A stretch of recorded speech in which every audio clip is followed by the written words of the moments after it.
And look who's here now, Wall Street Journal editor James Freeman. I want to talk about the Senate wins for the Republicans. Yes, sir. This seems to me to solidify Trump's power. Certainly his judicial legacy, among other things. This was one of the great successes of his first term.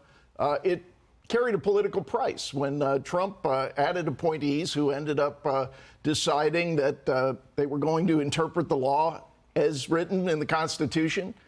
It made it hard to manage the abortion issue for a lot of candidates, but we now have solid rule of law, and that's as far as the eye can see. I think you're looking at those stocks going up, and that is a lot about Trumpenomics, but I think it's also about knowing we are going to have stable rule of law in this country, and that's what underpins all of our markets. There'll be no more big is bad mentality. You know how the FTC is stopping all mergers or attacking our technology companies? That's not going to go on. There was this question whether FTC chief Lina Khan was going to get fired if Kamala Harris won or not. I think now that it's a Trump victory, you can be pretty confident there's a new sheriff in town, and a sheriff who doesn't think all big business is bad. That would be a good start. That's one of the reasons why the market's going up so much. I want you to listen to this from MSNBC host Alex Wagner. Roll it.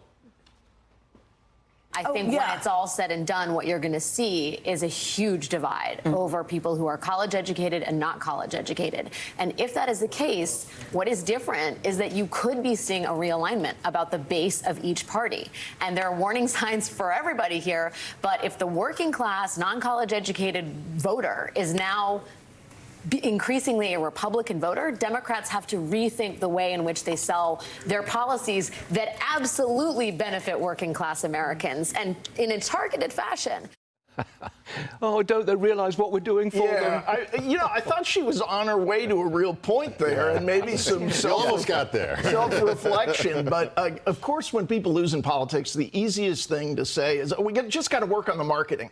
We're great, and we've got a great product, but we just got to work on the marketing. And obviously, the story of this era, inflation, is what really crushes the middle class, the blue-collar worker, and that's a lot of what you saw in these results. I also think there's a message there for American higher education as well, that college education changes people's politics.